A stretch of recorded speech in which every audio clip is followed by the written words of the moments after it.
경제 뉴스를 시작합니다. 아나운서 남국민입니다.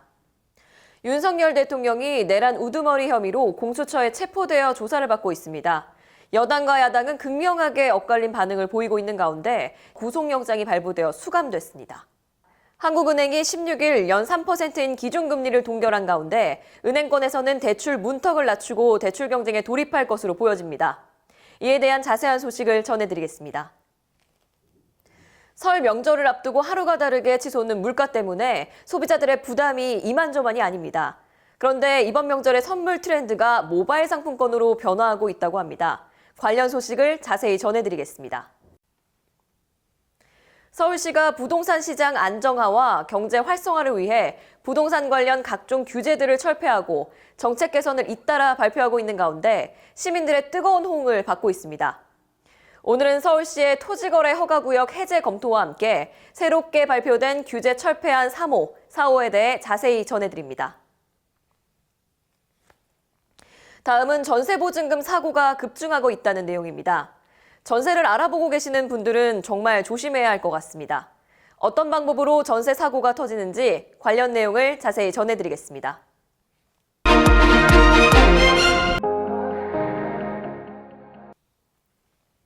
정치 소식입니다. 윤석열 대통령이 내란 우두머리 혐의로 고위공직자 범죄수사처에 체포된 가운데 구속영장이 발부되어 수감됐습니다. 정치권이 특검법 처리와 후속 대책 마련을 두고 격론을 벌이고 있습니다. 국민적 관심이 집중된 이번 사태와 관련해 주요 소식 전해드립니다. 지난 15일 윤석열 대통령이 내란 우두머리와 직권남용 권리행사 방해 혐의로 체포된 가운데 체포 이후 이틀째 공수처 조사를 거부하고 있습니다. 이후 윤 대통령 측은 이틀째 조사를 거부하며 서울중앙지방법원에 체포 적부심을 청구했으나 서울중앙지법 형사 32 단독 소준섭 판사는 이 사건 청구는 이유가 없다며 체포 적부심을 기각하였습니다. 이에 따라 윤 대통령 측의 반전 시도는 무산된 것입니다. 윤 대통령은 서울구치소에 수감된 상태로 조사를 거부하고 있는 가운데 17일 공수처가 서울서부지법에 청구한 구속영장을 18일 2시 서울서부지법 차은경 부장판사 심리를 하였습니다. 윤 대통령 측은 여전히 공수처의 수사와 체포 과정의 적법성을 문제 삼고 있습니다. 석동현 변호사는 오늘 SNS를 통해 현직 대통령을 내란 혐의로 체포한 공수처의 불법성과 부당성에 대해 법원의 공감을 얻지 못한 점은 아쉽다고 말하며 구속영장 심사 단계에서 법원이 신중히 판단해 줄 것을 요청했습니다. 현재 윤석열 대통령 체포를 둘러싼 수사는 공수처 주도로 진행되고 있으며 추가로 김건희 여사에 대한 조사 가능성도 제기되고 있습니다. 여야는 내란특검법 처리를 두고 첨예하게 대립 중입니다. 오는 17일 국회 본회의가 향후 정치 지형의 중요한 분수령이 될 것으로 보입니다. 다음은 금융 소식입니다. 은행권의 가계대출이 지난해 말 감소세로 전환된 가운데 올해 1분기 대출 문턱이 낮아질 것으로 전망되고 있습니다. 한편 경기 침체와 경제 불확실성으로 인해 가계와 기업의 신용 위험은 여전히 높아질 가능성이 커지고 있습니다. 먼저 지난해 12월 금융시장 동향입니다. 15일 한국은행이 발표한 자료에 따르면 은행권 가계대출 잔액은 지난달 말 기준 1,141조 원으로 전월 대비 4천억 원이 감소했습니다. 지난해 4월부터 8개월 연속 증가세를 보였던 가계대출이 처음으로 감소세로 전환된 것입니다. 부문별로 살펴보면 주택담보대출은 8천억 원이 증가했지만 전세 자금대출은 1,000억 원이 줄었습니다. 특히 신용대출이 포함된 기타 대출이 1조 1,000억 원이 감소하며 전체 감소세를 이끌었습니다. 올해 1분기에는 은행권의 대출 문턱이 낮아질 것으로 전망됩니다. 특히 가계주택대출 태도지수는 마이너스 42에서 6으로 신용대출 태도지수는 마이너스 39에서 3으로 상승하여 대출 문턱이 크게 낮아질 것으로 보입니다. 반면 기업대출은 강화 기조를 유지할 전망입니다. 지난해 말 감소세로 전환된 은행권 대출이 새해 들어 다시 증가할 것으로 보이지만 경기 침체와 신용위험 증가는 여전히 경계해야 할 과제로 남아 있습니다. 앞으로의 경제 상황에 따라 금융시장의 변화가 어떻게 전개될지 주목됩니다. 유통 소식입니다. 설 명절을 앞두고 치솟는 물가로 인해 소비자들의 장바구니 부담이 커지고 있습니다. 이와 함께 명절 선물 트렌드 역시 실속형 상품과 모바일 상품권으로 변화하고 있는데요. 관련 소식 자세히 전해드리겠습니다. 대명절 설날을 앞두고 가계 부담이 커지고 있습니다. 사과 3개가 18,000원, 배는 3개에 27,000원까지 오르며 지난해보다 2배 가까이 상승했습니다. 설 차례상 비용도 전통시장 기준 30만 2,500원, 대형마트는 40만 9,510원으로 각각 전년 대비 6.7%, 7.2% 증가해 역대 최고치를 기록했습니다. 50대 주부 A씨는 과일과 육류 가격이 크게 올라 명절 음식을 준비하는 데 고민이 많다며 전통시장을 이용하거나 수입산을 선택해 최대한 지출을 줄였다고 말했습니다. 치솟는 물가 속에서도 유통업계는 중저가 선물 세트를 통해 소비자들의 부담을 덜어주고 있습니다. 이와 함께 모바일 상품권도 설 선물로 인기를 끌고 있습니다. KT알파의 기프티쇼 비즈에 따르면 지난해 설 명절 동안 약 8,000개 기업이 17만 명 이상의 임직원과 고객에게 모바일 상품권을 선물했으며 신세계백화점 상품권과 이마트 상품권이 가장 많은 선택을 받았습니다.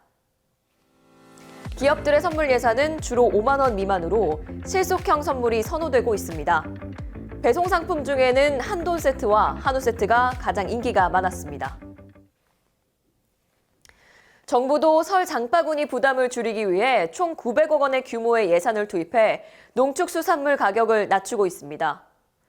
농축산물은 정부 지원 20%와 생산자 유통업체 할인 20%를 포함해 최대 40% 할인을, 수산물은 최대 50% 할인된 가격으로 구매할 수 있습니다. 치솟는 물가 속에서 소비자들은 실속을 중시하는 소비로 전환되고 있습니다. 명절 선물 트렌드 역시 중저가 상품과 모바일 상품권으로 변화하고 있는 모습인데요. 정부와 유통업계의 노력이 소비자들의 부담을 얼마나 덜어줄 수 있을지 주목됩니다. 다음은 부동산 소식입니다. 서울시가 강남구 대치, 삼성, 청담동과 송파구 잠실동 일대 토지거래 허가구역 해제 수순에 들어갑니다. 오세훈 서울시장은 지난 14일 열린 규제 풀어 민생 살리기 대토론회에서 토지거래 허가구역 해제를 적극 검토하고 있다고 밝혔습니다. 토지거래 허가제는 부동산 투기 억제와 시장 안정화를 목적으로 도입됐지만 시민의 재산권을 침해하고 주변 지역 부동산 가격만 폭등시켰다는 비판도 받아왔습니다. 서울시는 이르면 이달 중 해당 지역에 대한 해제 및 재지정안을 상정할 예정입니다. 또한 오 시장은 올해 용적 이양제를 도입하겠다는 계획도 밝혔습니다. 용적 이양제는 문화재나 항공 고도 제한 등으로 개발이 어려운 지역이 미사용 용적률을 거래할 수 있도록 하는 제도로 이를 통해 개발 부담을 줄이고 재산권 보장을 강화하겠다는 방침입니다. 서울시는 규제 철폐를 통해 경제 활력을 끌어올리기 위해 추가 대책도 내놨습니다. 이번에 발표된 규제 철폐안 3호는 도시규제 지역의 의무공공기여 비율을 추가로 완화하는 방안입니다. 기존에는 종상향으로 인해 확보된 용적률에 따라 일률적으로 공공기여 비율을 적용했으나 앞으로는 추가 확보된 용적률 비례해 공공기여를 부담하도록 조정됩니다. 예를 들어 제1종 일반 주거지역에서 제2종 일반 주거지역으로 종상향된 경우 추가 확보된 용적률만큼만 공공기여를 부담하게 되어 개발 여건이 열악한 지역의 재개발, 재건축이 한층 쉬워질 전망입니다. 4호 규제 철폐안은 통합심의 대상의 소방성능평가와 재해영향평가를 포함하는 내용입니다. 이를 통해 기존에 별도로 진행됐던 심의를 통합해 정비사업 인허가 기간을 약 2개월 단축할 수 있을 것으로 기대됩니다. 오세훈 시장은 규제 철폐의 중요성을 거듭 강조하며 중요한 전환점에 있는 우리 사회에서 과감한 규제 철폐가 답이다, 변화하지 않으면 죽는다라고 강하게 발언했습니다. 이어 그는 시민이 불편을 느끼는 모든 규제를 원점에서 검토하겠다며 앞으로도 시민과 직원의 제안을 적극 반영해 지속적인 개선을 이뤄나갈 것이라고 덧붙였습니다. 서울시는 이번 규제 완화와 토지거래 허가구역 해제 검토는 부동산 시장 안정화와 경제 활성화를 목표로 하고 있습니다. 이러한 정책들이 실제로 시민들의 삶에 어떤 변화를 가져올지 귀추가 주목됩니다. 다음은 전세보증금 사고 내용입니다. 지난해 하반기부터 시작된 부동산 시장 침체가 지속되며 주택가격 하락과 전세보증금 반환 문제가 심화되고 있습니다. 오늘 주택시장 동향과 전세보증금 사고에 대한 내용을 종합적으로 전해드립니다. 지난해 하반기부터 정부의 대출 규제가 강화되면서 주택시장 침체가 가속화되고 있습니다. 이에 따라 전국 주택 매매 가격이 하락세로 돌아섰습니다.